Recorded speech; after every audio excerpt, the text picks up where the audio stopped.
کیا تمہیں یہ بات پسند ہے کہ اللہ تبارک و تعالی تمہاری زندگی میں، تمہاری موت پر، تمہاری قبر میں اور تمہارے کل قیامت کے دن حشر میں جمع ہونے پر اپنی رحمتوں کا نزول فرمائے؟ تو صحابہ کرام نے عرض کی، یا رسول اللہ صلی اللہ تعالی علیہ وآلہ وسلم، ہم میں سے ہر ایک صحابی کی یہی خواہش ہے، ہم میں سے ہر ایک صحابی یہی چاہتا ہے کہ ہماری زندگی میں اللہ کی رحمتیں نازل ہوں، ہماری موت پر اللہ کی رحمتیں نازل ہوں، ہماری قبر میں اللہ کی رحمتوں کا سایہ ہو، اور کل قیامت کے دن جب ہم اپنے رب کے سامنے میدان حشر میں کھڑے ہوں تو تب بھی اپنے رب کی رحمت کے سائے میں کھڑے ہوں۔ تو میرے پیارے آقا امام الانبیاء صلی اللہ تعالی علیہ وآلہ وسلم نے ارشاد فرمایا، تو میرے صحابہ زندگی کا معمول بنا لو، زندگی کا وظیفہ بنا لو، ایک کام کر لیا کرو، کل قیامت کے دن دنیا بھی سنور جائے گی، قیامت کے دن کی رسوائی سے بچ جاؤ گے، موت کی سختی سے بچ جاؤ گے، قبر کے عذاب سے بچ جاؤ گے۔ تو صحابہ کرام نے عرض کی، یا رسول اللہ صلی اللہ تعالی علیہ وآلہ وسلم، وہ کون سا عمل ہے؟ تو میرے پیارے آقا امام الانبیاء صلی اللہ تعالی علیہ وآلہ وسلم نے ارشاد فرمایا، جب رات کا کچھ حصہ باقی ہو، صبح کی اذان ہونے سے پہلے پہلے نماز تہجد کے لیے اٹھ کھڑے ہو اور 2 رکعت نماز نفل ادا کرو اپنے گھر کے کونوں میں۔ اور اس کا فائدہ کیا ہوگا؟ اس عمل کو کرنے کا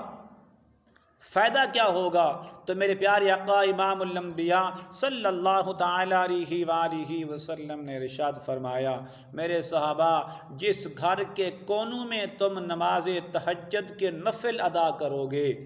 جس گھر کے کونوں میں کھڑے ہو کر اپنے رب کی عبادت اور بندگی کرو گے، رات کی تاریکی میں پوری کائنات سو رہی ہے، رات کی تاریکی میں پوری انسانیت آرام کر رہی ہے، اور تم اللہ کو راضی کرنے کے لیے نماز پڑھ رہے ہو، تم اللہ تعالیٰ کا قرب حاصل کرنے کے لیے نماز پڑھ رہے ہو، تو فرمایا وہ تمہارے گھر آسمان والوں کو، فرشتوں کو اس طرح نظر آتے ہیں، اس طرح چمکدار نظر آتے ہیں کہ جس طرح زمین والوں کو رات کی تاریکی میں، رات کے اندھیرے میں آسمان پر ستارے چمکدار نظر آتے ہیں۔ عزیزان گرامی، ذرا غور کرنا، یہ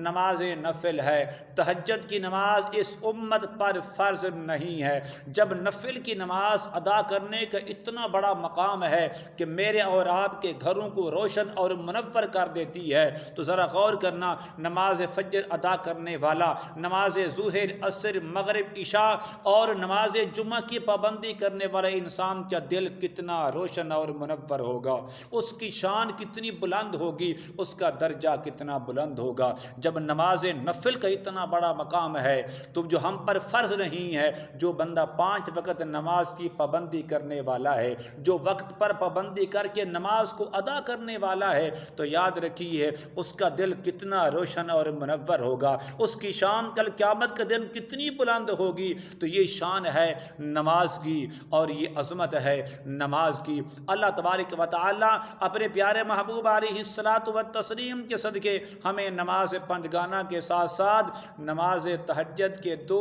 رکعت نماز ادا کرنے کی توفیق عطا فرما دے۔